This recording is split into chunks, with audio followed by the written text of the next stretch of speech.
প্রিয় শিক্ষার্থী বন্ধুরা, আশা করি তোমরা ভালো আছো। আজকে আমরা শিখব tense learning with example part 1 present indefinite tense.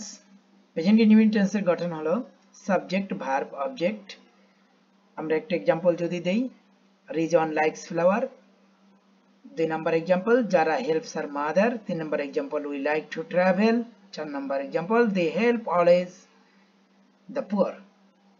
এখানে দেখো লাইকস, হেল্পস, লাইক, হেল্প এই ভার্বগুলি প্রেজেন্ট ইনডিফিনিট ফর্ম, মানে মূল ভার্বের প্রেজেন্ট ফর্মে আছে। তো একটু যদি আমরা খেয়াল করি, প্রথম দুটা এক্সাম্পলের মধ্যে লাইকস এবং হেল্পস, লাইকের সাথে এস যুক্ত হয়েছে, রিজন থার্ড পারসন সিঙ্গুলার, এই জন্য এই ভার্বটার সাথে এস যুক্ত হয়েছে। আর হেল্পের সাথে এস যুক্ত হয়েছে, যারা থার্ড পারসন সিঙ্গুলার, যার কারণে এখানে ভার্বের সাথে এস যুক্ত হয়েছে।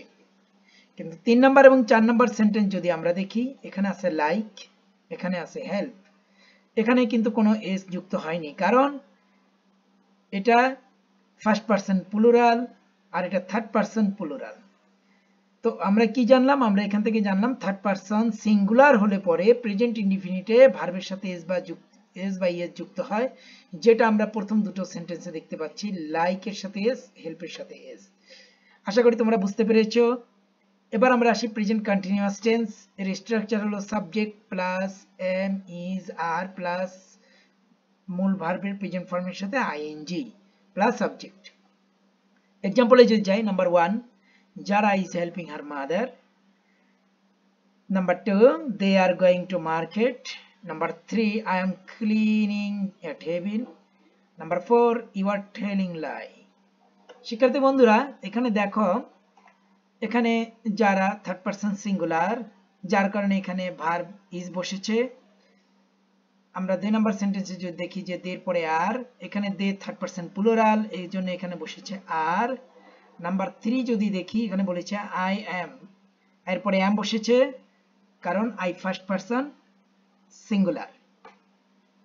Number 4, you third second person, এখানে সিঙ্গুলার হোক আর প্লুরাল হোক, ইউর পরে সর্বদা আর বসে। তো গঠন অনুযায়ী সাবজেক্টের পরে এম অথবা ইজ বা আর বসবে, ভার্বের সাথে আইএনজি প্লাস সাবজেক্ট। তো আমরা যদি এখান থেকে যে এই সেন্টেন্সগুলো যদি একটু মনে রাখি, তাহলে আমাদের জন্য টেন্স মনে রাখা সহজ হবে। এবার দেখো, যে বিষয়টি তোমাদের অবশ্যই মাথার মধ্যে রাখতে হবে, খুবই মানে সূক্ষ্মভাবে এটা মাথার মধ্যে রাখতে হবে। তোমরা খেয়াল করবে কোথায় এম বসবে, কোথায় ইজ বসবে, আর কোথায় আর বসবে। আমরা যদি দেখি, এটা হলো ফার্স্ট পারসনের কলাম, এটা সেকেন্ড পারসনের কলাম, এখানে থার্ড পারসনের কলাম। ফার্স্ট পারসনে বসেছে, দেখো এখানে প্রথমে দেয়া আছে এম বসে, ফার্স্ট পারসনে এম বসে এবং আর বসে। এম কোথায় বসে? আই এর পরে এম। এম এমন একটি অক্সিলারি ভার্ব, এটি সর্বদা ফার্স্ট পারসন সিঙ্গুলার, এরপরে এম বসে, মানে আই এর পরে সর্বদা এম বসে প্রেজেন্ট ফর্মের ক্ষেত্রে, এবং ফার্স্ট পারসন প্লুরালের পরে সর্বদা আর বসে, যেখানে আমি যার বসার কথা সেই ক্ষেত্রে আমি এম বসাবো না ইজ বসাবো নাকি আর বসাবো, এটা মনে রাখতে হবে। এর পরে সর্বদা এম, উইর পরে আর। এবার আমরা সেকেন্ড পারসনের দিকে যদি দেখি, যে শুধু আর বসে সেকেন্ড পারসনে, সেটা সিঙ্গুলার হোক আর প্লুরাল হোক, ইউ আর। এবার আমরা থার্ড পারসনে যদি দেখি, থার্ড পারসনে কি কি বসে? ইজ বসে এবং আর বসে। থার্ড পারসনে ইজ বসে কোথায়? আমরা যদি 1 নম্বর এক্সাম্পল দেখি, হি ইজ, হিটা থার্ড পারসন সিঙ্গুলার, যার কারণে এখানে ইজ বসেছে। Shimul is, Shimul third person singular, এই জন্য ইজ বসছে। এরপর যদি আমরা নাম্বার 3 দেখি, দে আর, দে বসেছে, কারণ দের পরে আর বসেছে, কারণ দে থার্ড পারসন প্লুরাল। তার আমরা জানলাম এম ইজ আর এর মধ্যে ইজ এবং আর থার্ড পারসনের মধ্যে উপস্থিত। ইজ বসে থার্ড পারসন সিঙ্গুলারের পর, সাবজেক্ট যদি থার্ড পারসন সিঙ্গুলার হয় তারপরে বসে ইজ, সাবজেক্ট যদি থার্ড পারসন প্লুরাল হয় তারপরে বসে আর। আশা করি তোমরা বুঝতে পেরেছো।